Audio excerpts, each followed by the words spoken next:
पदं दर्शितं येन तस्मै श्री गुरवे नमः। तस्मै श्री गुरवे नमः।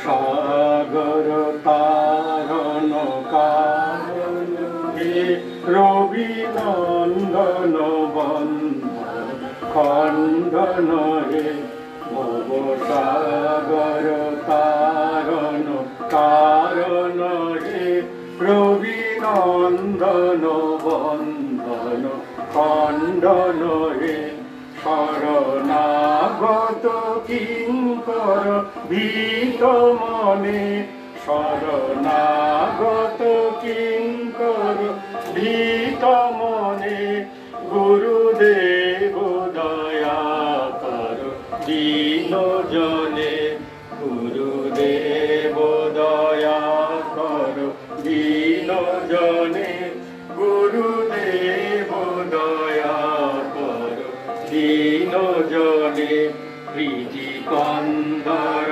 तामस भास्कर हे तुमी विष्णु प्रजापति शंकर हे पर ब्रह्म परात्पर देवने पर ब्रह्म परात्पर देवने गुरुदेव दया कर दीन जने गुरुदेव दया कर दीन जने गुरुदेव दया कर दीन जने।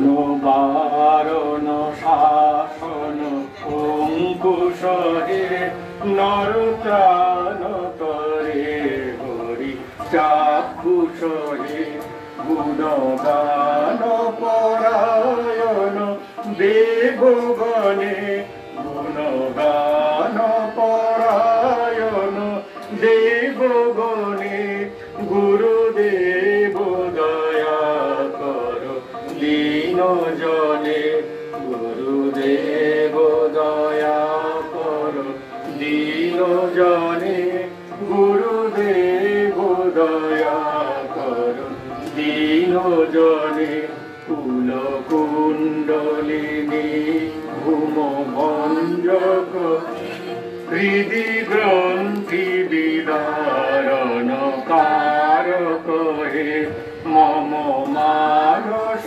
चंचल रात्र दिने चंचल रात्र दिने गुरुदेव दया कर दीन जने गुरुदेव दया कर दीन जने गुरुदेव दया कर दीन जने।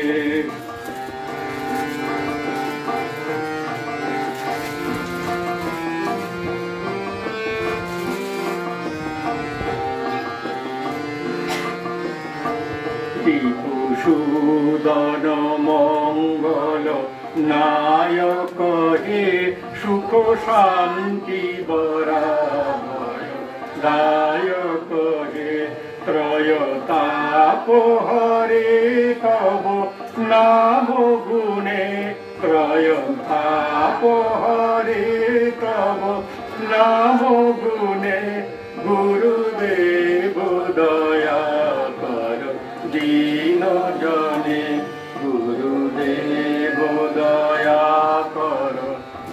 দীন জনে গুরুদেব দয়া কর দীন জনে অভিমান প্রভাব মর্গ কহে গতিহীন জনে তুমি রক্ষক হে চিত শঙ্কিত বঞ্চিত ভক্তি ধনে চিত শঙ্কিত বঞ্চিত ভক্তি ধনে গুরুদেব দয়া কর দীন জনে গুরুদেব দয়া কর দীন জনে গুরুদেব দয়া কর দীন জনে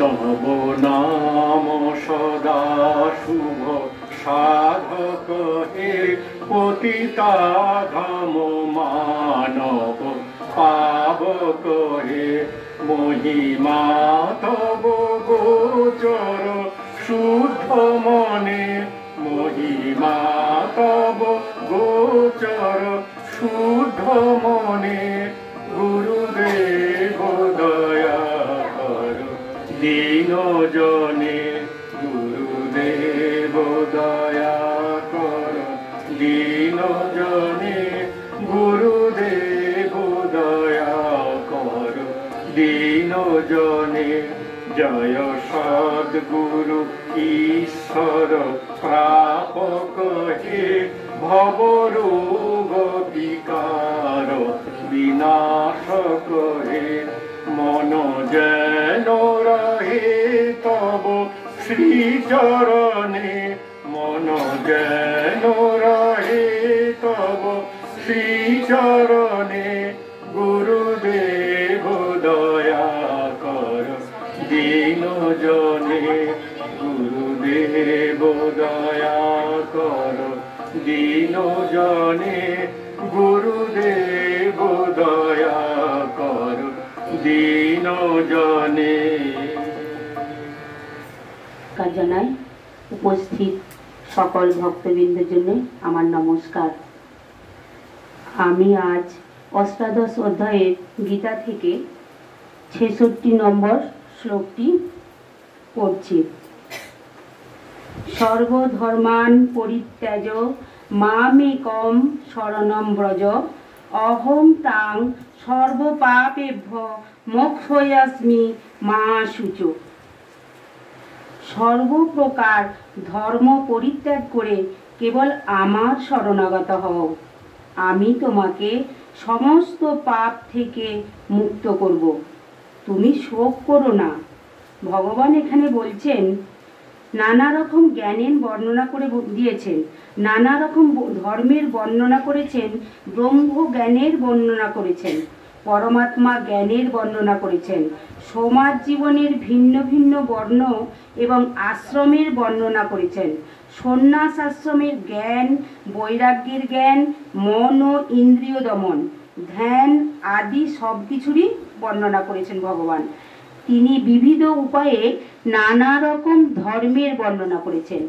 এখন ভগবদ্গীতার সারাংশ বিশ্লেষণ করে ভগবান বলেছেন যে অর্জুনের উচিত যে সমস্ত ধর্মের কথা তার কাছে ব্যাখ্যা করা হয়েছে তা সবই পরিত্যাগ করা। তার উচিত কেবল শ্রীকৃষ্ণের শরণাগত হও। সেই শরণাগতি তাকে সমস্ত পাপ থেকে মুক্ত করবে, কেননা ভগবান নিজেই তাকে রক্ষা করবার প্রতিশ্রুতি দিয়েছেন। সপ্তম অধ্যায়ে বলা হয়েছে যে তিনি সমস্ত পাপ থেকে মুক্ত হতে পেরেছেন। তিনি কেবল ভগবান শ্রীকৃষ্ণের আরাধনা করতে পারেন। এভাবেই কেউ মনে করতে পারে যে যদি না সে সব রকমের পাপ থেকে মুক্ত হচ্ছে, সে ভগবানের শরণাগতির পন্থা গ্রহণ করতে পারে না। সেই সন্দেহের পরিপ্রেক্ষিতে এখানে বলা হয়েছে যে কেউ যদি সমস্ত পাপ থেকে মুক্ত না হয়েও থাকে, কেবল শ্রীকৃষ্ণের শরণাগত হওয়ার ফলে তিনি আপনা হতেই সমস্ত পাপ থেকে মুক্ত হবেন। পাপ থেকে নিজেকে মুক্ত করবার জন্য অন্য কোনো কষ্টসাধ্য প্রচেষ্টার প্রয়োজন নেই। আমাদের উচিত শ্রীকৃষ্ণকে সমস্ত জীবের পরম পরিত্রাতা বলে দ্বিধাহীনভাবে গ্রহণ করা। শ্রদ্ধা ও ভালোবাসার সঙ্গে আমাদের উচিত তার প্রতি শরণাগত হওয়া। আজ এখানেই এই শ্লোকটি শেষ করলাম। আজকে বর্ধমানে হওয়ার কথা ছিল না, নীলপুরে। আচ্ছা, ঠিক আছে, ঠিক আছে।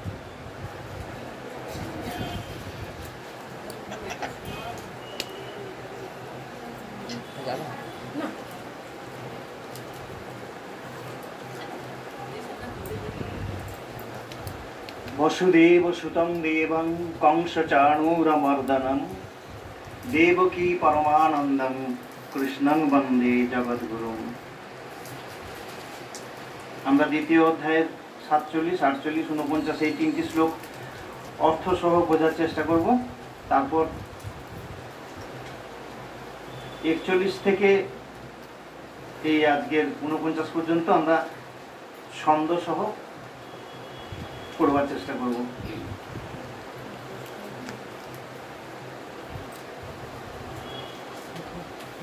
আজকে প্রথমেই যে শ্লোকটি বলা হয়েছে 47 নম্বর শ্লোক, এটি কিন্তু একদম বহু চর্চিত, বহু শ্রুত একটি শ্লোক। এটি আমরা অনেকেই, প্রায় সবাই এই শ্লোকটি শুনেছি। এটি হলো কর্মণি এব অধিকারস্তে মা ফলেষু কদাচন মা কর্মফল হেতুর্ভু মা তে সঙ্গ অস্তু অকর্মণি। এটিতে বলা হচ্ছে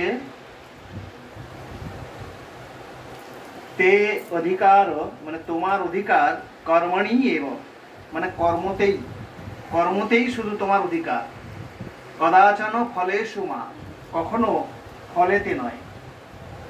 তার মানে কর্মতেই তোমার অধিকার, কখনোই ফলেতে নয়। মা কর্মফল হেতুর্ভু, কর্মফল হেতুর্ভু কর্মফলের হেতু হয়েও না। অকর্মণি তে সঙ্গ অস্তু মা আবার অকর্মণি কর্ম ত্যাগেতেও তোমার আসক্তি না হোক। সঙ্গ আসক্তি, অস্তু হোক। তাহলে কর্মফল হেতুর্ভু সকাম কর্মে তোমার, সকাম কর্মে তুমি আসক্ত হয়েও না। মা কর্মফল হেতুর্ভু সকাম ভাবে কর্ম করিও না। মা তে সঙ্গ অস্তু অকর্মণি, অকর্মণি কর্মত্যাগ। আমরা যদি মনে করি যে তাহলে ফলের আশা না করে কর্ম করব কি করে, তাহলে কোনো কর্মই করব না, সেটা কর্মত্যাগ হয়ে যাবে। সেটা একদম তামসিক ব্যাপার, এতে কোনো লাভ হয় না। প্রমাদ, আলস্য এসব এসে জুটে। কাজে কর্মত্যাগ মানুষ এমনি করতেও পারে না, যে কোনো মানুষই কর্ম ছাড়া থাকতে পারে না। আমরা দেখেছি যে একটা শিশুও, তার কিন্তু কোনো কর্ম নেই, সে কিন্তু হাত পা নাড়ে, ছুটে, খেলে, হাসে। কাজে চুপচাপ থাকা মানুষের স্বভাবের বাইরে থাকতে পারবে না কোনো মানুষ। সেটাও গীতাতে বলা আছে যে কর্মহীন কোনো মানুষ থাকতে পারে না। পড়বো, হয়তো আগে হয়নি, পরেই পাবো আমরা। তো তাহলে বলা হচ্ছে যে কর্মণি এব অধিকারস্তে মা ফলেষু কদাচন মা কর্মফল হেতুর্ভু মা তে সঙ্গ অস্তু অকর্মণি। তোমার কর্মেতেই অধিকার, ফলে নহে, অতএব কর্ম করো, কিন্তু কর্মফলে যেন কখনো তোমার আসক্তি না হয়। কারণ কর্মফলের তৃষ্ণাই কর্মফল প্রাপ্তির হেতু হয়। সুতরাং কর্মফল প্রাপ্তির হেতু হইও না, অর্থাৎ কর্ম সকাম ভাবে করিও না। আবার কর্ম ত্যাগেও তোমার প্রবৃত্তি না হোক। তারপরের শ্লোকটি বলা হচ্ছে 48 নম্বর শ্লোকে, যোগস্থ কুরু কর্মাণি সঙ্গং ত্যক্ত্বা ধনঞ্জয় সিদ্ধ সিদ্ধ সমো ভূত্বা সমত্বং যোগ উচ্যতে। যোগস্থ ধনঞ্জয়, হে ধনঞ্জয়, যোগস্থ যোগস্থিত হয়ে, যোগে আরূঢ় হয়ে, সঙ্গং ত্যক্ত্বা আসক্তি ত্যাগ করে, সিদ্ধ সিদ্ধ সমো ভূত্বা সিদ্ধি এবং অসিদ্ধি অর্থাৎ সফলতা এবং বিফলতা এতে সমভাব রেখে কর্মাণি কুরু কাজগুলি তুমি করো, তোমার কর্ম তুমি করো। তার আসক্তি ত্যাগ করে, যোগস্থ হয়ে, সফলতা বিফলতাকে সমান জ্ঞান করে তুমি তোমার কাজ করো। কারণ সমত্বং যোগ উচ্চতে, এই যে সমত্ব বুদ্ধি, লাভ অলাভ, জয় পরাজয়, সুখ দুঃখ এসবে কোনো নির্বিকার থাকা, সমত্ব, এইটিকেই যোগ বলে। উচ্চতে বলা হয়, সমত্বং যোগ উচ্চতে, এই সমত্ব বুদ্ধিটিকেই যোগ বলা হয়। তারপরের শ্লোকে বলা হচ্ছে দূরেন হি অবরং কর্ম বুদ্ধি যোগাৎ ধনঞ্জয় বুদ্ধং শরণমন্নিচ্ছ কৃপণা ফল হে তবঃ। ধনঞ্জয়, হে ধনঞ্জয়, বুদ্ধি যোগাৎ, বুদ্ধি যোগাৎ বলতে এখানে ওই সমত্ব বুদ্ধির কথাই বলা হচ্ছে, যে বুদ্ধি দিয়ে নির্বিকার থাকা যায়, সুখে দুঃখে লাভে ক্ষতিতে জয় পরাজয় সবেতেই সমানভাবে সব কিছুকে গ্রহণ করা, সেটিকে বলা হচ্ছে বুদ্ধিযোগ। বুদ্ধিযোগাৎ হি অবরং, অবর মনে হচ্ছে নিকৃষ্ট, তাহলে বুদ্ধিযোগাৎ হি অবরং কর্ম দূরেন, দূরেন মানে অনেক বেশি, দূর বলতে আমরা যেটা বুঝাই অনেক বেশি বুঝাই, এই দূরেন বলতে এখানে খুব বেশি বোঝাচ্ছে। তার মানে সমত্ব বুদ্ধিযুক্ত যে কর্ম, তার থেকে কিন্তু এই কর্ম মানে সকাম কর্ম অনেক নিকৃষ্ট। সেই জন্যে বুদ্ধ শরণমন্নিচ্ছ, এই সমত্ব বুদ্ধির শরণ লাভ করো, তুমি শরণ গ্রহণ করো। কারণ ফলহেতব কৃপণা, ফলহেতব মানে ফলাকাঙ্ক্ষী যারা, ফলের আশা করে যারা কাজ করে সমস্ত কাজ, তারা কৃপণ। কৃপণ বলতে এখানে হীন বোঝাচ্ছে, হীন মানে হীন, দিনহীন আর কি। ফলাকাঙ্ক্ষা নিয়ে যে কাজ করে সে কৃপণ বা হীন। এই ছিল আজকে দিয়ে মানে 3টি শ্লোকের অর্থ। তার মধ্যে এই 47 শ্লোকটি একদম গীতার একটি প্রধান শ্লোক, এটি আমরা অনেকেই জানি। এবার আমরা 41 নম্বর শ্লোক থেকে পড়ছি। আমার সঙ্গে সবাই যদি পড়েন শুনতে ভালো লাগবে একই সুরে। আর এটা কি মানে আমি যে এখন পড়বো এটা কি মানে কারো কানে ভালো লাগছে নাকি আমিই করছি শুধু? তাহলে দয়া করে বলবেন, কারণ হ্যাঁ মানে দয়া করে বলবেন, না হলে শুধু শুধু তাহলে সবাই মিলে একসাথে করলে ভালো লাগবে।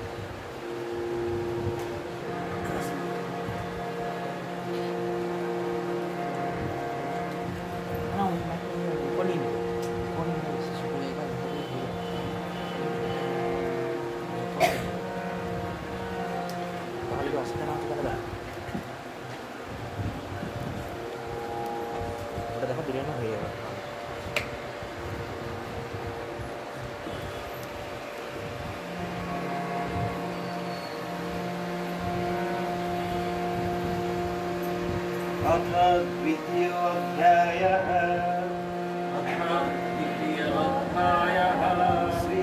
श्रीभगवानुवाच व्यवसायात्मिका बुद्धिः इह कुरु नन्दन बहुशाखारि अनन्तश्च बुद्धयो अव्यवसायिनां यामिमां पुष्पितां वाचं प्रवदन्त्यविवस्थितः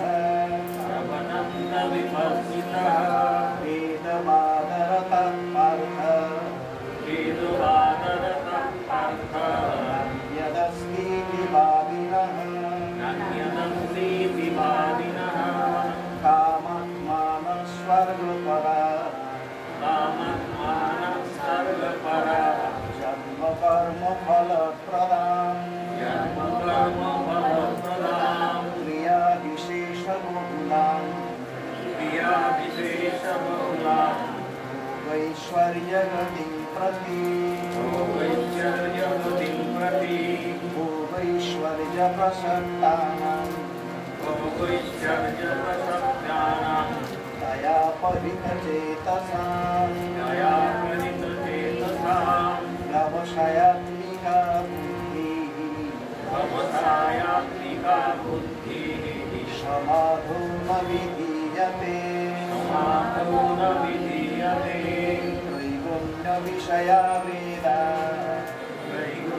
বিষয়াভেদা নিস্ত্রৈগুণ্যো ভবার্জুন নিশ্চৈগুণ্যো ভবার্জুন নির্দম্ভো নিত্যসত্ত্বস্থো নিরন্নো নিত্যসত্যস্থ নির্যোগক্ষেময়াত্মমান নির্যোগক্ষেমাত্মমাং যাবানর্থগুণপানে জ্ঞানানন্তস্থানে সর্বতঃ সম্বোধকে সর্বতঃ সম্বোধকে তাবাং সর্বেষু বেদেষু তাবাং সর্বেষু বেদেষু ব্রহ্মণস্য বিজানতः ব্রহ্মণস্য বিজানতः कर्मण्येवाधिकारस्ते कर्मण्येवाधिकारस्ते मा फलेषु कदाचन मा फलेषु कदाचन मा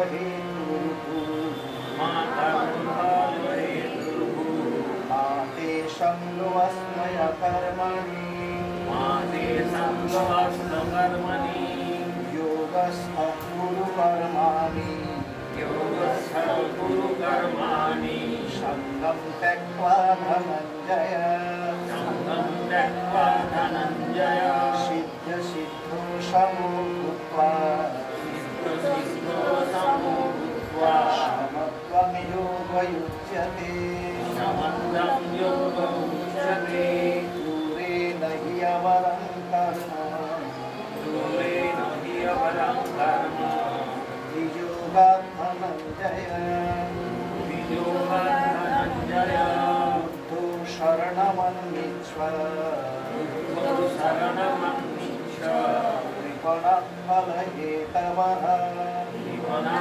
फलहेतवः ॐ भगवते वासुदेवाय हरि ओम्।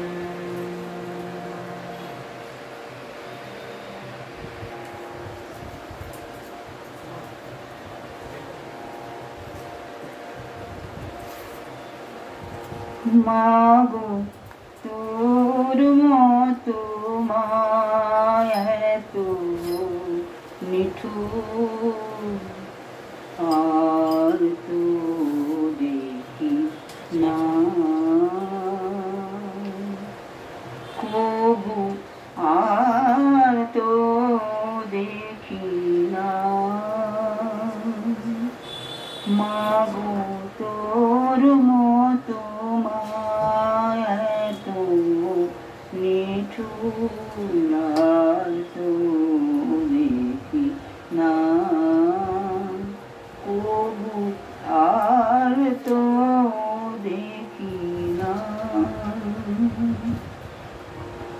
আকুল পরাণ কেঁদে মরে আকুল পরাণ কেঁদে মরে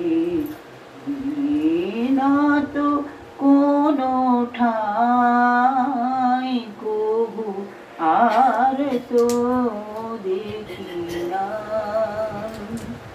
মাগো তোর মতো মায়া তো নিঠুর আর তো দেখি না কবু আর তো দেখি না পেতে তোর চরণ চিহ্ন পাগল হলো শ্রীরাম কৃষ্ণ পেতে তোর চরণ চিহ্ন পাগল হলো শ্রীরাম কৃষ্ণ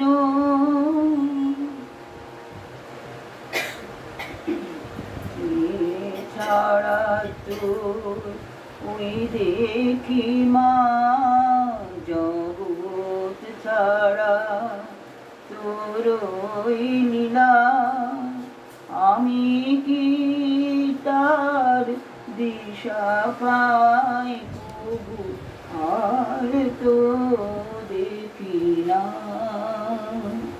মাগো তোর মতো মায়া তো নিঠুর আর তো দেখি না প্রভু আর তো দেখি না।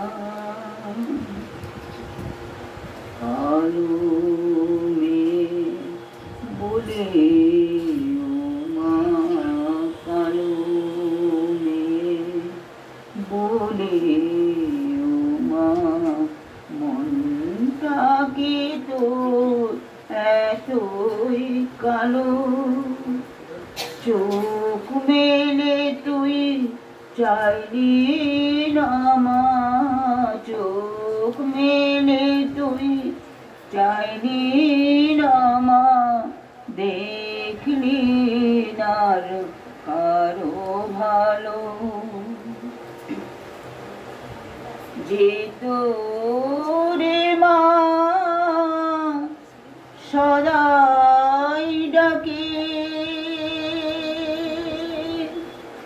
ভিক্ষার ঝুলি মাতাকে মা,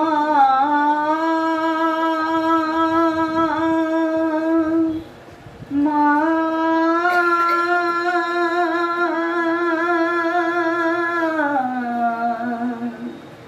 মা গো, যে তোরে মা সদাই ডাকে, ভিক্ষা ঝুলি মাতাকে।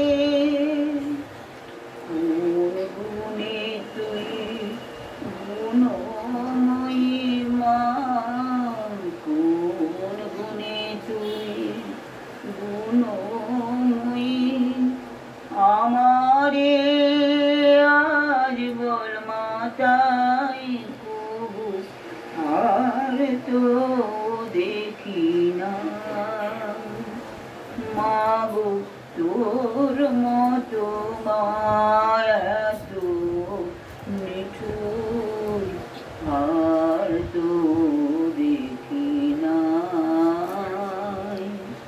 কবু আর তো দেখি না।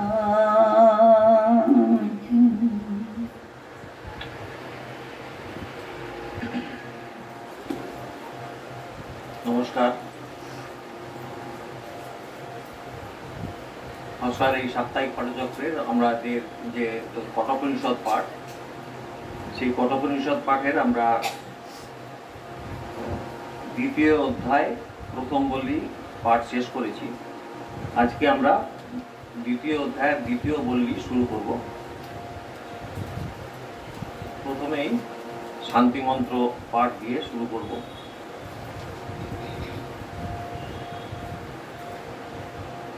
ওম সহনাভবতু সহনৌ ভুনক্তু সহ বীর্যং করবাবহৈ তেজস্বিনাবধীতমস্তু মা বিদ্বিষাবহৈ। ওম শান্তি শান্তি শান্তি। আমরা দ্বিতীয় অধ্যায়ের প্রথম বল্লীর যে শেষ মন্ত্রটি আগের দিনে পাঠ করেছিলাম, 15 নম্বর মন্ত্র ছিল যেটি, সেটি একটু আগে মনে করিয়ে দিই। যেটিতে ছিল যথোদকম শুদ্ধে শুদ্ধমাসিক্তম তাদৃগেব ভবতি এবং মুনের বিজানাত আত্মা ভবতি গৌতম।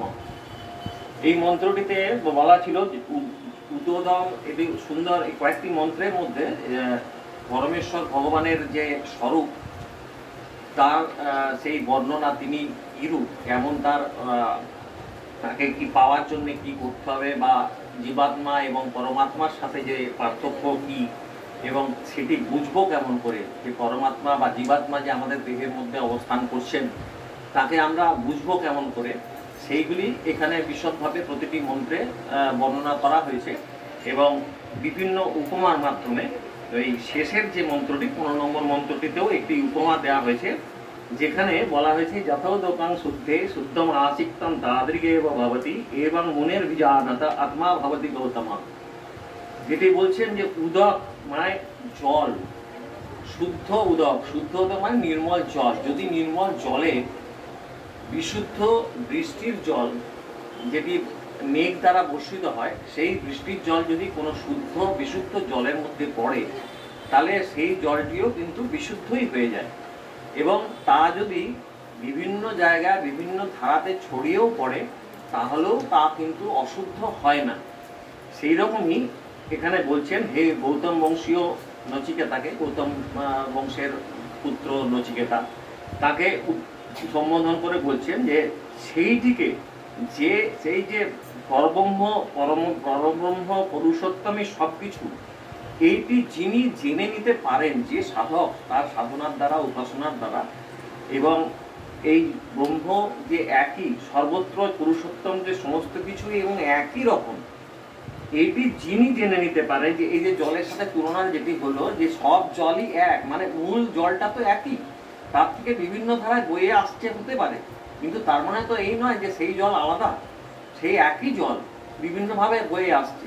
তো সেটি উপমা দিয়ে বলেছেন যে যতই আমরা ভাবি না কেন যে পরব্রহ্ম পরমেশ্বর আলাদা, তা কিন্তু নয়। এবং সেটি যিনি বুঝতে পারেন, তার কি হয়, তার মনে সংসার বিরাগী মহাপুরুষদের আত্মা ব্রহ্ম প্রাপ্ত হয়। ব্রহ্মকে এখানে আত্মা ভবতি, ব্রহ্মকে প্রাপ্ত হয়। এইটি আগের মন্ত্রে বলা ছিল। আজকে আমরা 15 নম্বর, আজকে আমরা দ্বিতীয় পল্লীর প্রথম মন্ত্রটি পাঠ করব।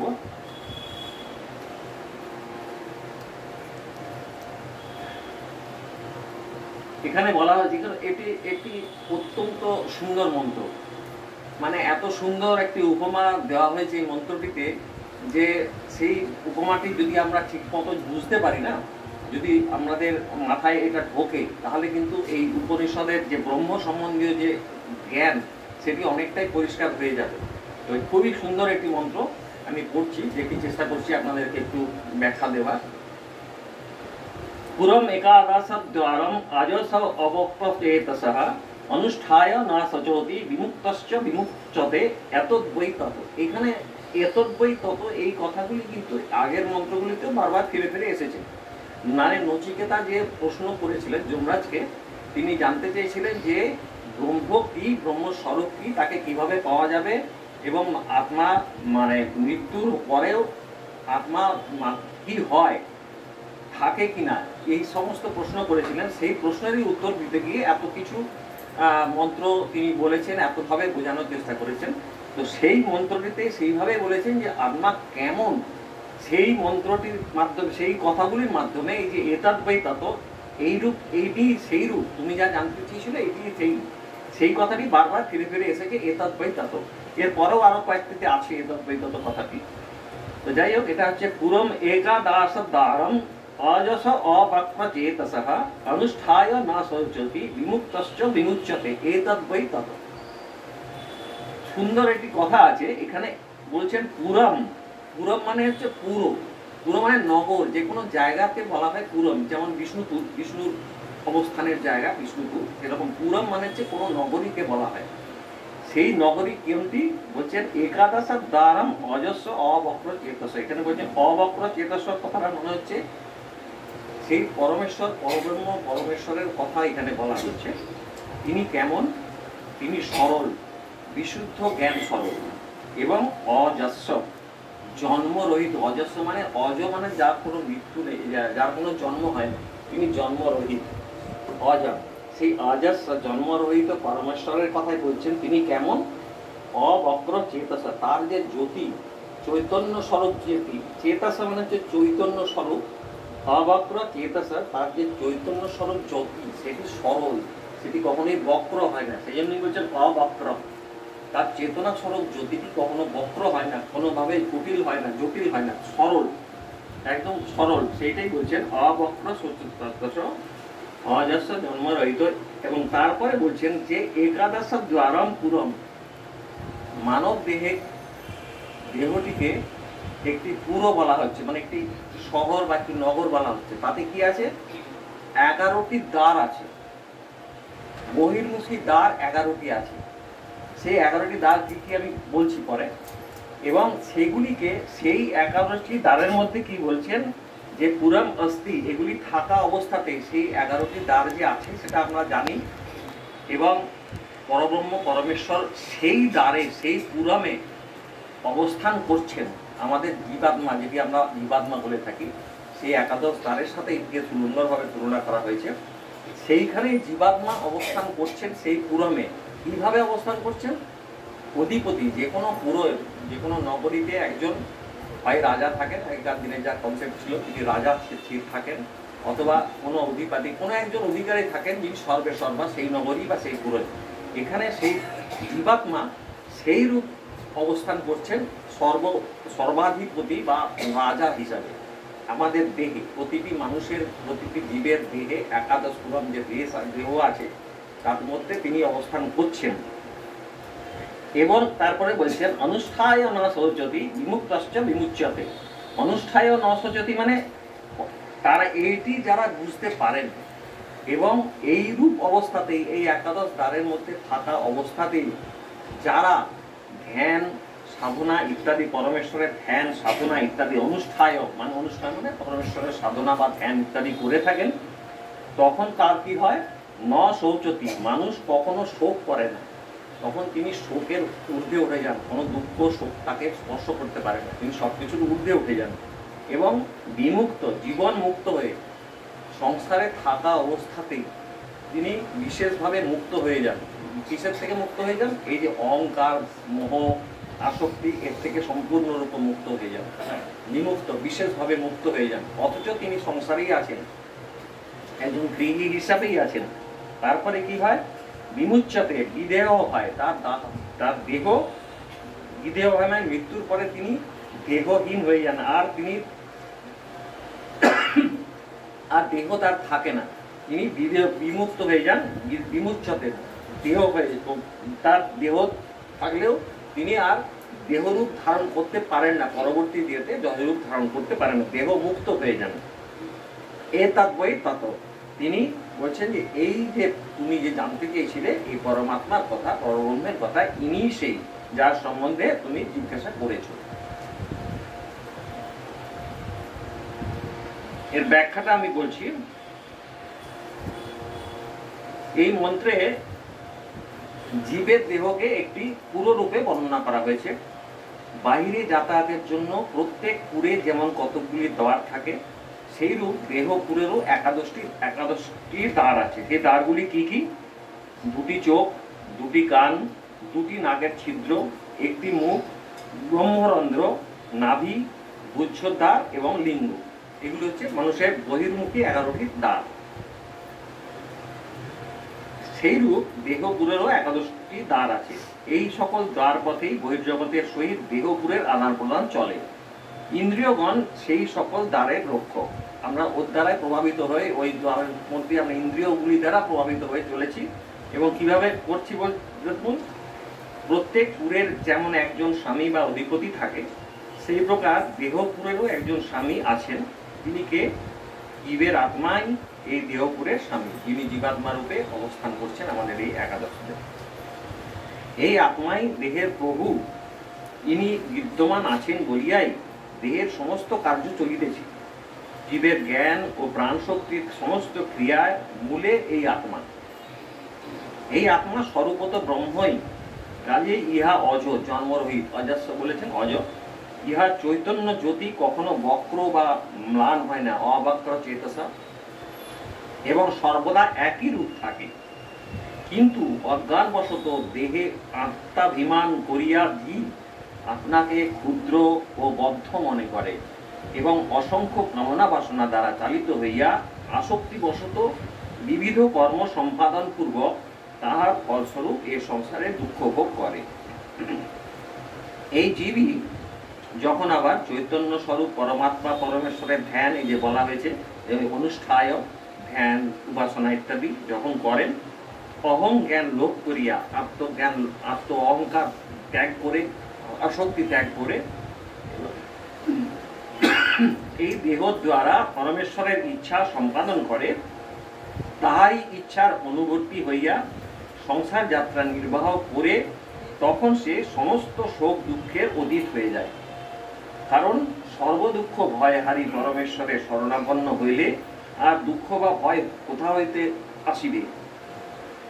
এইরূপে পরমেশ্বরের উপাসনা ও তাহার আশ্রয় গ্রহণ করিলে জীব দেহেন্দ্রিয় ও মনের দাসত্ব হইতে মুক্ত হয় এবং স্বাধীনতা ও স্বরাজ্য লাভ করে। মানে স্বাধীনতা লাভ করে মানে কি, দেহের মধ্যেই তিনি স্বাধীনভাবে অবস্থান করেন। কিরকম? Is liberated and attains freedom, তার দেহ মুক্তি ঘটে এবং তিনি স্বাধীনতা ভোগ করেন। কিভাবে? যে দেহের মধ্যে থেকেই এই সমস্ত কিছু যে তার যে আসক্তিগুলো তিনি ত্যাগ করতে পারেন এবং তিনি একটি স্বাধীনভাবে খালি পরমেশ্বরের উপাসনাই করতে পারেন। সেই মুক্ত পুরুষ দেহপুরে অবস্থান করিয়াও ভাগবত স্বাধীনতার সহিত এই সংসারে বিচরণ করিতে পারে। সেইরূপ যারা ভগবতের উপাসনা করেন তিনি এই দেহ মুক্ত হইয়া তিনি সংসারে অবস্থান করতে পারেন এবং পরমেশ্বরকে প্রাপ্ত হতে পারেন। এই কথাই বলছেন, এই যে তুমি জানতে চেয়েছিলে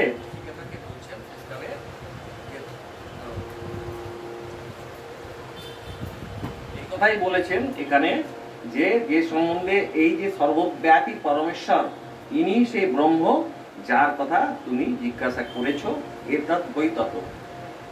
নমস্কার।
চরণ ধরিতে দিও গো আমারে, নিও না সরায়ে। চরণ ধরিতে দিও গো আমারে, নিও না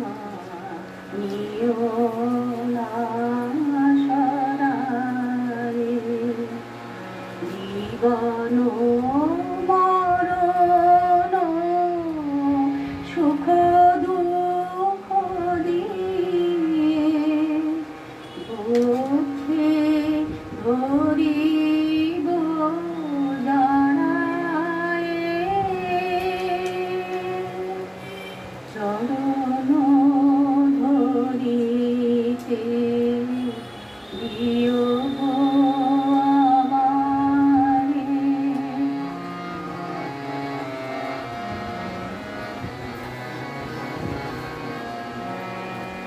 স্খলিত শিথিল কামনার ভার, বহিয়া বহিয়া ফিরে কত আর।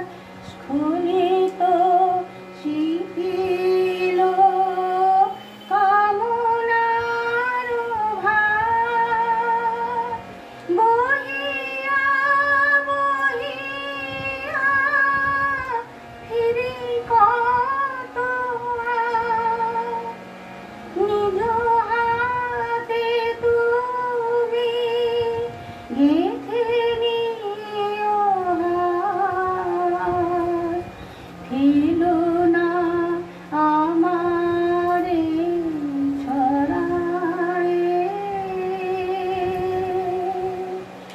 চরণ ধরিতে দিও গো আমারে।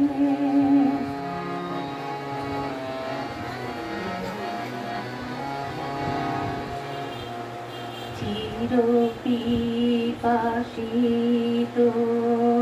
বামনা বেদনা বাঁচাও তাহারে মারিয়া, শেষ জয় যেন হয় সে বিজয়ী, তোমারই কাছে হারিয়া। চির পিপাসিত কামনা বাসনা বাঁচাও তাহারে মারিয়া, শেষ জয় যেন হয় সে বিজয়ী, তোমারই কাছে হারিয়া। বিকায়ে বিকায়ে দিনু আপনারে, পারি না ফিরিতে দুয়ারে দুয়ারে। বিকায়ে বিকায়ে দিনু আপনারে, পারি না ফিরিতে দুয়ারে দুয়ারে। তোমারি করিয়া নিও গো আমারে, বদনের মালা পরায়ে, চরণ ধরিতে দিও গো আমারে। নিও না সরায়। নমস্কার। Evening, all members of Khosla and Sotha NGO. Sri Ramakrishna মাস্টারের প্রতি। বাবুরাম বলে সংসার, ওরে বাবা মাস্টার ও সোনা পাথর। বাবুরাম সংসারের কি জানে? শ্রীরামকৃষ্ণ হ্যাঁ তা বটে। নিরঞ্জন দেখেছ, খুব সরল। মাস্টার আজ্ঞা হ্যাঁ, তার চেহারাতেই আকর্ষণ করে। চোখের ভাবটি কেমন? শ্রীরামকৃষ্ণ শুধু চোখের ভাব নয়, সমস্ত। তার বিয়ে দেবে বলেছিল, তা সে বলেছে আমায় ডুববে কেন? হ্যাঁ গা, লোকে বলে খেটে খুটে গিয়ে পরিবারের কাছে গিয়ে বসলে নাকি খুব আনন্দ হয়। মাস্টার আজ্ঞা, যারা ওইভাবে আছে তাদের হয় বই কি? রাখালের প্রতি সহাস্যে এক্সামিন হচ্ছে লিডিং কোশ্চেন। শ্রীরামকৃষ্ণ সহাস্যে মায়ে বলে ছেলের একটা গাছতলা করে দিলে বাঁচি, রোদের ঝলসা পোড়া হয়ে গাছতলায় বসবে। মাস্টার আজ্ঞা, রকমারি বাপ মা আছে, মুক্ত বাপ ছেলেদের বিয়ে দেয় না, যদি দেয় সে খুব মুক্ত। ঠাকুরের হাস্য। অধর মাস্টারের কালী দর্শন, অধরের চন্দনা তীর্থ ও সীতাকুণ্ডের গল্প। শ্রীযুক্ত অধর সেন কলিকাতা হইতে আসিয়া ভূমিষ্ঠ হইয়া প্রণাম করিলেন। একটু বসিয়া কালী দর্শন জন্য কালী ঘরে গেলেন। মাস্টারও কালী দর্শন করিলেন। তৎপরে চাঁদনীর ঘাটে আসিয়া গঙ্গার কূলে বসিলেন। গঙ্গার জল জ্যোৎস্নায় ঝকঝক করিতেছে, সবে জোয়ার আসিল। মাস্টার নির্জনে বসিয়া ঠাকুরের অদ্ভুত চরিত্র চিন্তা করিতেছেন। তাহার অদ্ভুত সমাধি অবস্থা, মুহুর্মুহু ভাব, প্রেমানন্দ অবিশ্রান্ত ঈশ্বর কথা প্রসঙ্গ, ভক্তের উপর অকৃত্রিম স্নেহ, বালকের চরিত্র, এই সব স্মরণ করিতেছেন আর ভাবিতেছেন ইনি কে? ঈশ্বর কি ভক্তের জন্য দেহ ধারণ করে এসেছেন? অধর মাস্টার ঠাকুরের ঘরে ফিরিয়া গিয়াছেন। অধর চট্টগ্রামে কর্ম উপলক্ষে ছিলেন। তিনি চন্দ্রনাথ তীর্থের ও সীতাকুণ্ডের গল্প করিতেছেন। অধর সীতাকুণ্ডের জলে আগুনের শিখা জিহ্বার ন্যায় লক লক করে। শ্রীরামকৃষ্ণ: এ কেমন করে হয়? অধর: জলে ফসফরাস আছে। শ্রীযুক্ত রামচাটুর্যে ঘরে আসিয়াছেন। ঠাকুর অধরের কাছে তাহার সুখ্যাতি করিতেছেন আর বলিতেছেন, রাম আছে তাই আমাদের অত ভাবতে হয় না। হরিশ, লাটু এদের ডেকে ডুকে খাওয়াই। ওরা হয়তো একলা কোথায় ধ্যান করছে, সেখান থেকে রাম ডেকে ডুকে আনে। নমস্কার।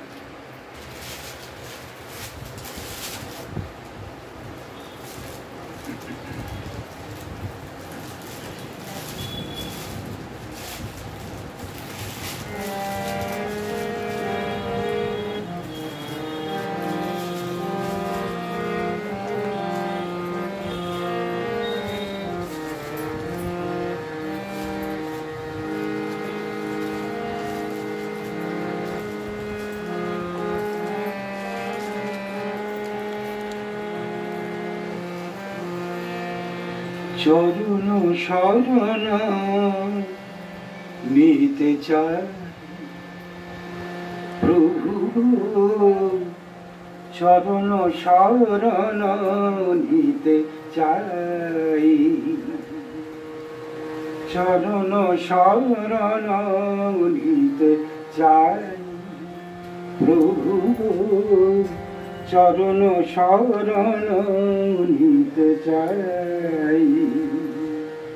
সংসার অনল কুণ্ডে অশক্ত দেহে লয়ে, সংসার অনল কুণ্ডে অশক্ত দেহে লয়ে, মরণের আগে প্রভু সাধিবারে যাই, চরণ শরণ নিতে চাই প্রভু, চরণ শরণ নিতে চাই।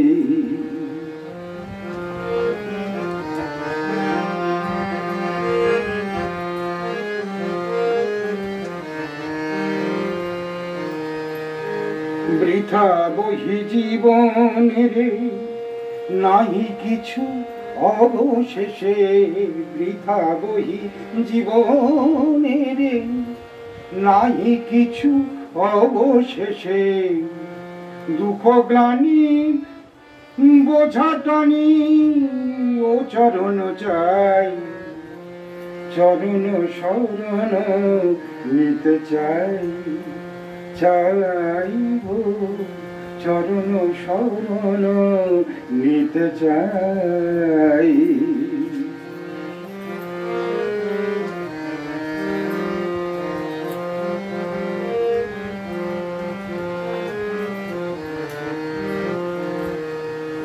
ঐশ্বর্য সব কারণ পর আপন জন, ঐশ্বর্য সব অকারণ পর আপন জন, দিন শেষে দেখি আজ কেহ পাশে নাই, চরণ শরণ নিতে চাই প্রভু, চরণ শরণ নিতে চাই।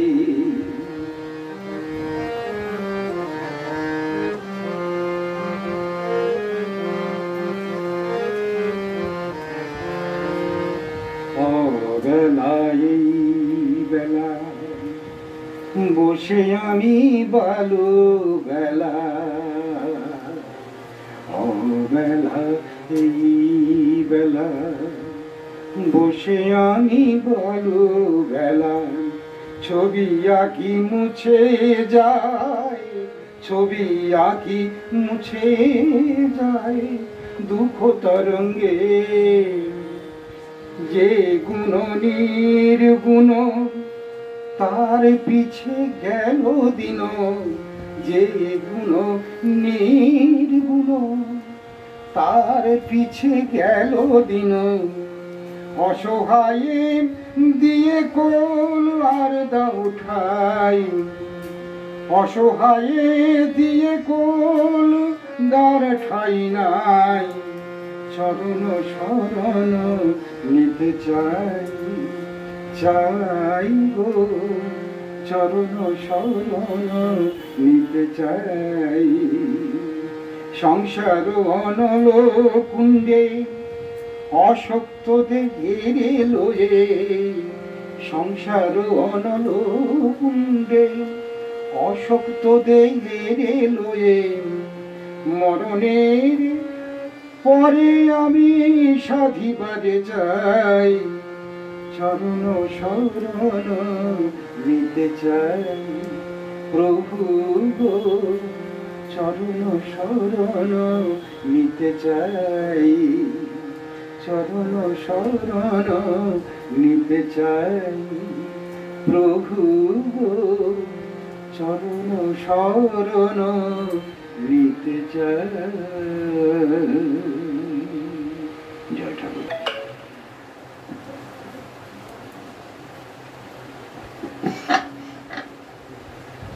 রামকৃষ্ণ, সারদা মা এবং বিবেকানন্দের তিব্বত্রয়ী চরণে আমার প্রণাম জানিয়ে আজকে স্বামী গম্ভীরানন্দে শ্রীমা সারদা দেবীর আমি কিছু অংশ পাঠ করছি। ওই বাড়িতে একটিমাত্র স্থান সকলে স্নানাদির জন্য নির্দিষ্ট থাকায় শ্রীমা অপর সকলের পূর্বে রাত্রি ৩টার সময় নিচে নামিয়া স্নানাদি সারিয়া তেতালার ছাদে সিঁড়ির পার্শ্বে চাতালে উঠিয়া যাইতেন। সেখানে যথাকালে পথ্যাদি প্রস্তুত হইয়া গেলে বৃদ্ধ গোপাল দাদা বা লাটুর দ্বারা নিচে সংবাদ পাঠাইতেন। তখন সুবিধা হইলে ঠাকুরের ঘর হইতে লোক সরাইয়া দিয়া শ্রীমাকে পথ লইয়া আসিতে বলা হইত, নতুবা সেবকগণ তাহার নিকট হইতে উহা লইয়া আসিতেন। মধ্যাহ্নে শ্রীমা ওই চাতালেই বিশ্রাম করিতেন এবং রাত্রে সকলে নিদ্রিত হইলে আন্দাজ 11টার সময় নামিয়া আসিয়া নির্দিষ্ট ঘরে রাত্রি 2টা পর্যন্ত নিদ্রা যাইতেন। ঠাকুরকে রোগমুক্ত করিবার আশার বুক বাঁধিয়া তিনি দিনের পর দিন অম্লান বদনে এই কঠিন সেবাব্রত পালন করিতে লাগিলেন। অথচ সেবার সর্বপ্রধান কার্যে নিযুক্ত থাকিলেও তাহার কর্তব্য লোকচক্ষুর অন্তরালে এমনই নীরবে অনুষ্ঠিত হইত যে যাহার প্রত্যহ সেখানে যাতায়াত করিতেন তাহারাও তাহার উপস্থিতির কথা জানিতেও পারিতেন না।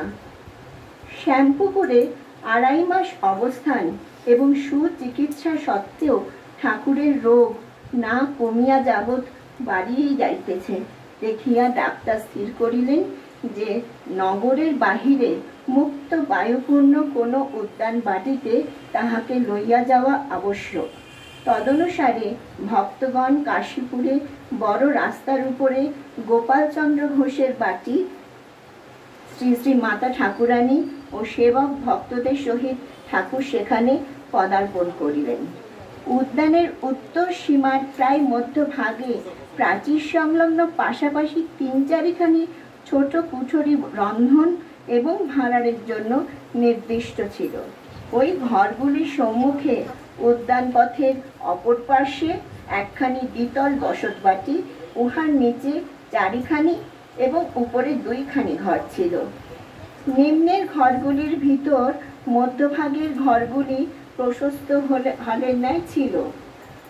উহার উত্তরে পাশাপাশি 2খানি ছোট ঘর, তন্মধ্যে পশ্চিমের ঘরখানি হইতে কাষ্ঠ নির্মিত সোপান পরম্পরায় দ্বিতলে উঠা যাইত এবং পূর্বের ঘরখানি শ্রী শ্রী মাতা ঠাকুরানীর জন্য নির্দিষ্ট ছিল।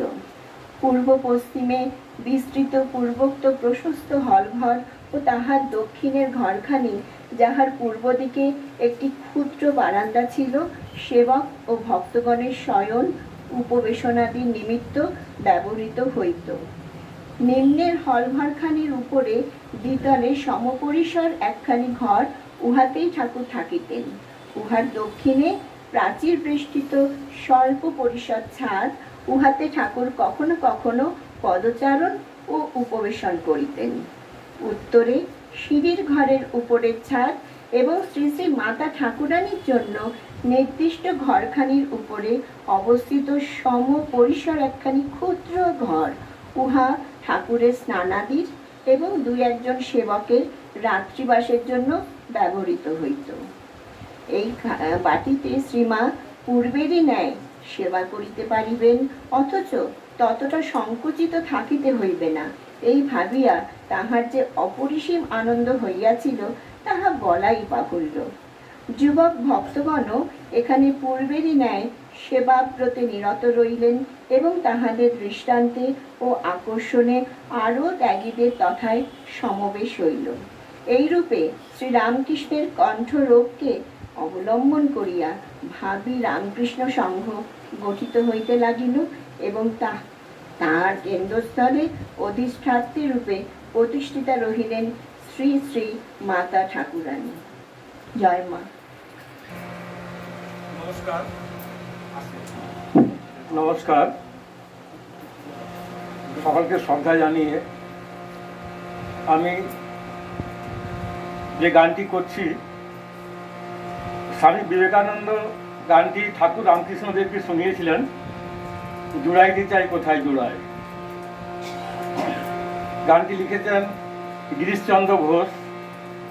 আপনারা জানেন যে ঠাকুরের সংস্পর্শে এসে তার হৃদয় পরিবর্তন হয়েছিল, তো তাঁর লেখা গান। আর গানটিতে সুর দিয়েছেন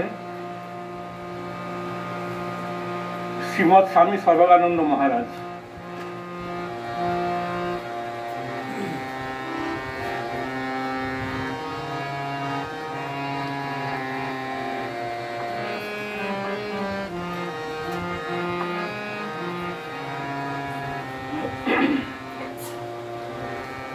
জুড়াইতে চাই কোথায় জুড়াই, কোথা হতে আসি কোথা ভেসে যাই। জুড়াইতে চাই কোথায় জুড়াই, কোথা হতে আসি কোথা ভেসে যাই। জুড়াইতে চাই কোথায় জুড়াই। ফিরে ফিরে আসি কত কাঁদি হাসি, কোথা যাই সদা ভাবি গো তাই। ফিরে ফিরে আসি কত কাঁদি হাসি, কোথা যাই সদা ভাবি গো তাই। কে খেলাই আমি খেলি বা কেন, জাগিয়ে ঘুমাই কুহকে যেন। এ কেমন ঘোর হবে নাকি ভোর, অধীর অধীর যে মতি সমীর, অবিরাম গতি নিয়ত ধাই। জুড়াইতে চাই কোথায় জুড়াই, কোথা হতে আসি কোথা ভেসে যাই। জুড়াইতে চাই কোথায় জুড়াই।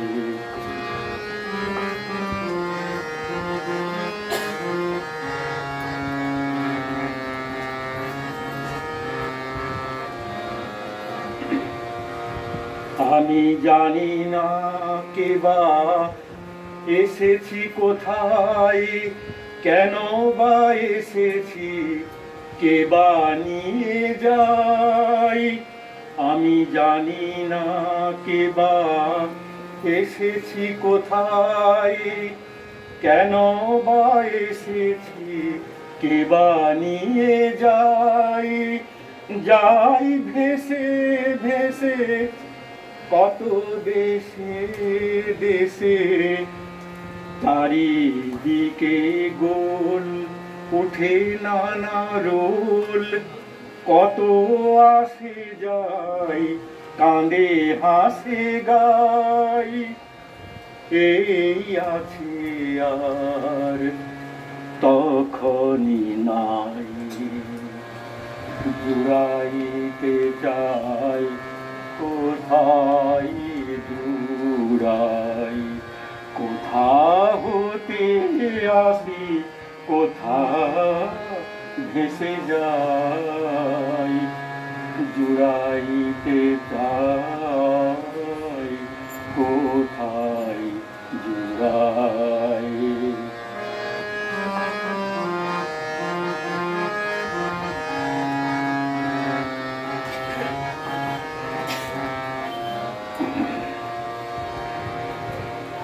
কি কাজে এসেছি, কি কাজে বা গেল, কে জানে কেমন কি খেলা হলো।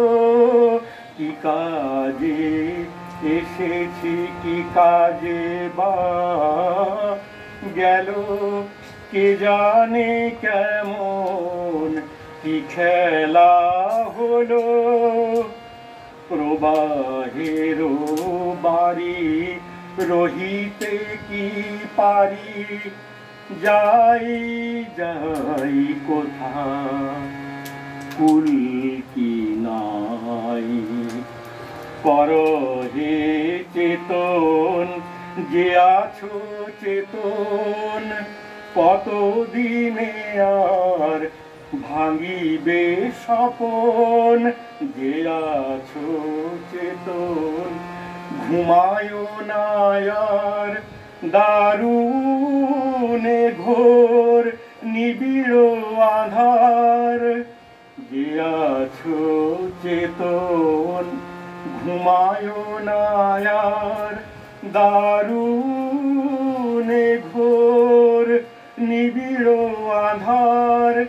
পরতম নাশ হও হে প্রকাশ, পরতম নাশ হও হে প্রকাশ।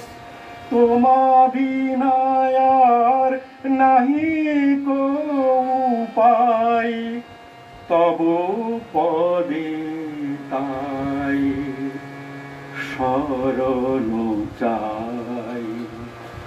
জুড়াইতে চাই কোথায় জুড়াই, কোথা হতে আসি, কোথা ভেসে যাই।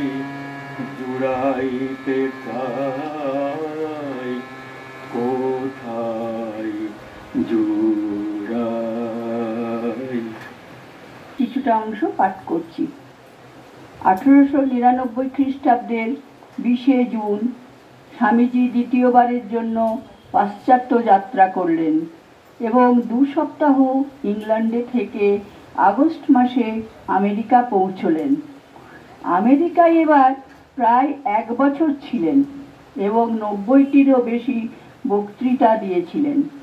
তবে তার এবারকার পাশ্চাত্য ভ্রমণের মূল উদ্দেশ্য ছিল ওই সব দেশে তার প্রতিষ্ঠিত কাজকর্ম কীরকম চলছে তা দেখা এবং তার ভিত্তি সুদৃঢ় করা।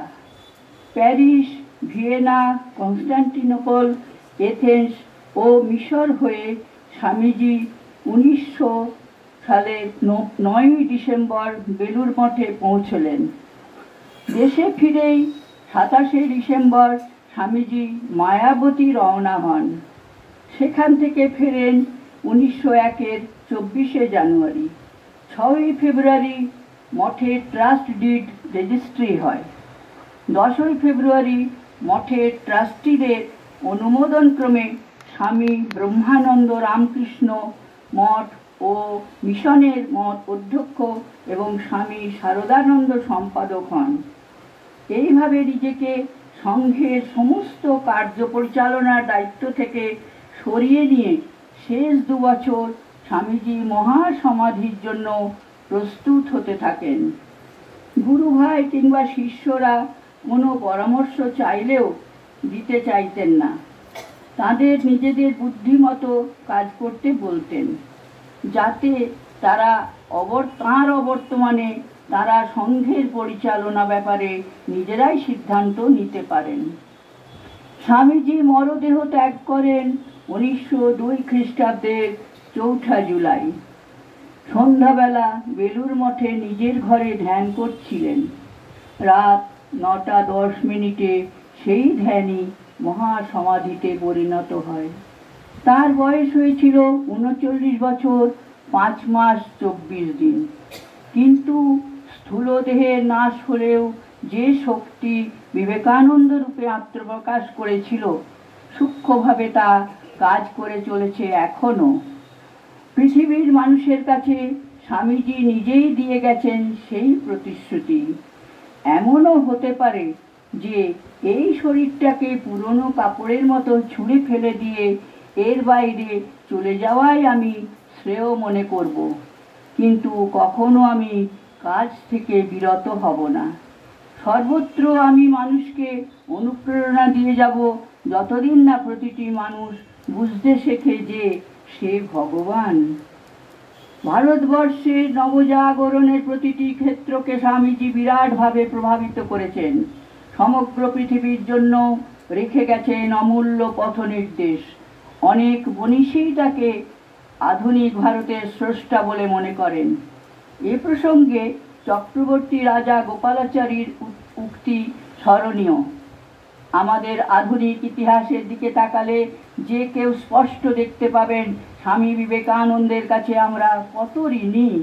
ভারতের আত্মমহিমার দিকে ভারতের নয়ন তিনি উন্মিলিত করে দিয়েছিলেন। তিনি রাজনীতির আধ্যাত্মিক ভিত্তি নির্মাণ করেছিলেন। আমরা অন্ধ ছিলাম, তিনি আমাদের দৃষ্টি দিয়েছেন।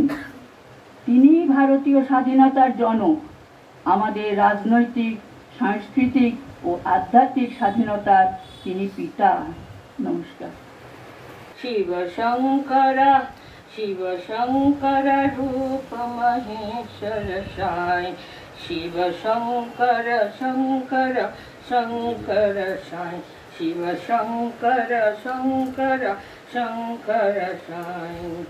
ओंकार प्रिय शिव शंकर साई, ओंकार प्रिय शिव शंकर साई, कैलाश प्रिय शिव शंकर साई, कैलाश प्रिय शिव शंकर साई, नट जन प्रिय शिव शंकर साई, नट जन प्रिय शिव शंकर साई, शंकर शंकर शंकर साई, शिव शंकर शंकर शंकर साई, शिव शंकर शिव शंकर शिव शंकर रूप महेश्वर साई, शिव शंकर शिव शंकर शिव शंकर रूप महेश्वर साई, शिव शंकर शंकर शंकर साई, शिव शंकर शंकर शंकर साई।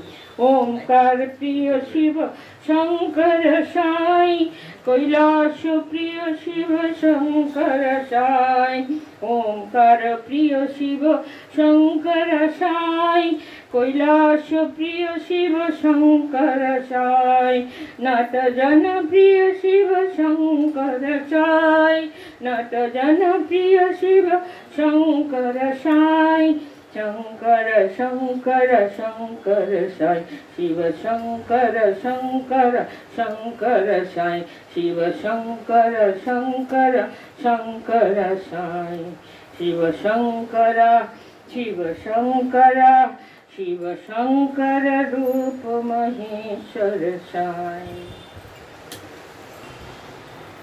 বিনয় করে বল রে হরি, ওরে আমার পাগল মন, বিনয় করে বল রে হরি, ওরে আমার পাগল মন, বিনয় করে বল রে হরি। ও তোর লক্ষ জনি ভ্রমণে করে ও ভাই পেয়েছ নবজনম,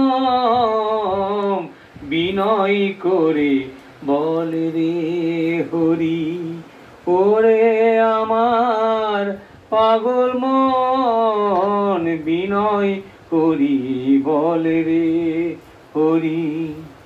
সেখানে কি বলেলি, এখানে তা কই করলি, সেখানে কি বলেলি, এখানে তা কই করলি। ও তুই ভবে সে ভুলে রইলি, একবার করলি না তার নাম স্মরণ, ভবে সে ভুলে রইলি, একবার করলি না তার নাম স্মরণ, বিনয় করে বল রে হরি, ওরে আমার পাগল মন, বিনয় করি বল রে হরি। এসেছ ভবের তারে, যেতে হবে মন দুদিন পরে, এসেছ ভবের তারে,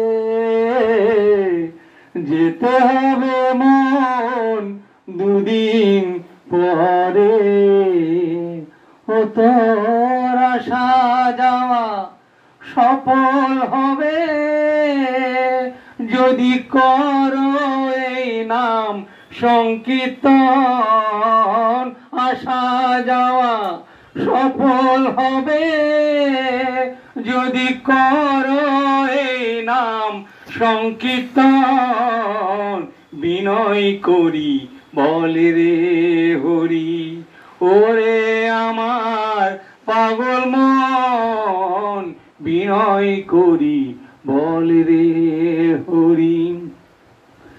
চাঁদের ভাব আপন আপন, তারাই তোমার নয় রে আপন, যাদের ভাব আপন আপন, তারাই তোমার নয় রে আপন। অধম তারণ পতিত পাবন, একবার কর হরি নাম সংকীর্তন, বিনয় করি বল রে হরি, ওরে আমার পাগল মন, বিনয় করি বল রে হরি। হাসতেও একা যেতেও একা, কেবল মাত্র পথেরও দেখা,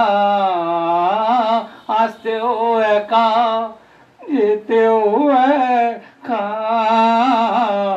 কেবল মাত্র পথেরও দেখা। অন্তিম কালে হরি কথা তোমায় পার করে দেবে ভবতরী, অন্তিম কালে হরি কথা তোমায় পার করে দেবে ভবতরী। বিনয় করি বলে রে হরি, ওরে আমার পাগল মন, বিনয় করি বলে রে হরি। ও তোর লক্ষ জনি ভ্রমণ করে ও ভাই পেয়েছ মা নবজনম। লক্ষ জনি ভ্রমণ করে ও ভাই পেয়েছ মা নবজনম।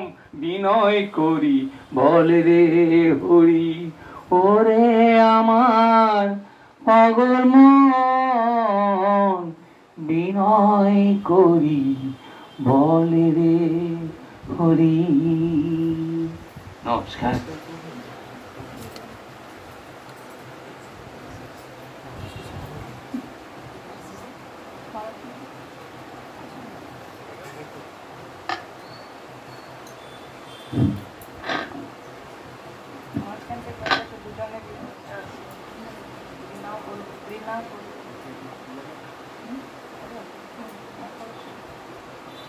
राम कृष्ण शरणम राम कृष्ण शरणम राम कृष्ण शरणम शरण में जय राम कृष्ण शरणम राम कृष्ण शरणम राम कृष्ण शरणम शरण में मा शारदा शरणम मा शारदा शरणम मा शारदा शरणम शरणे मा शारदा शरणम मा शारदा शरणम मा शारदा शरणम शरणे जय जय राम कृष्ण शरणम राम कृष्ण शरणम राम कृष्ण शरणम शरणे स्वामी जी शरणम स्वामी जी शरणम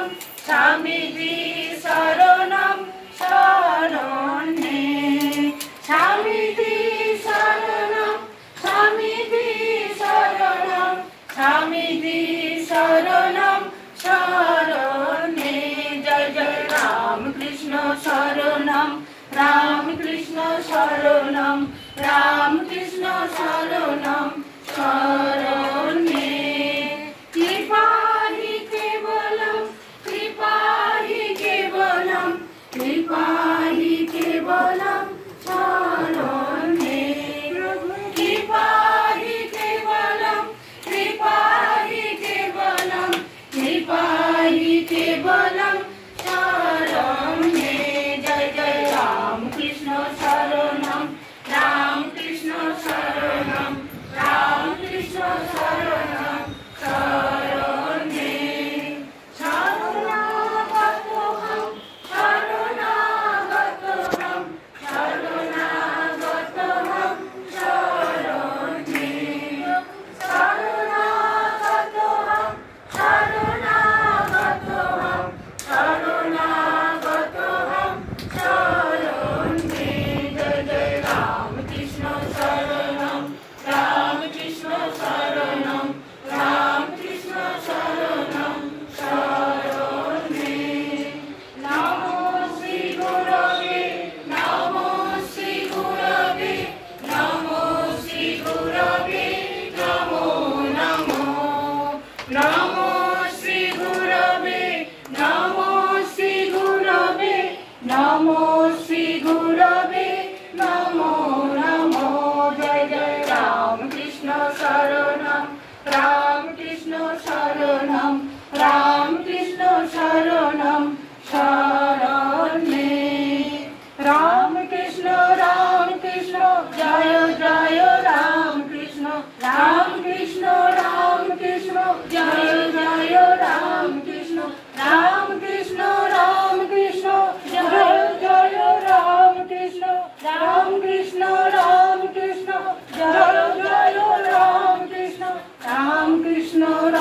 कृष्ण जय जय राम कृष्ण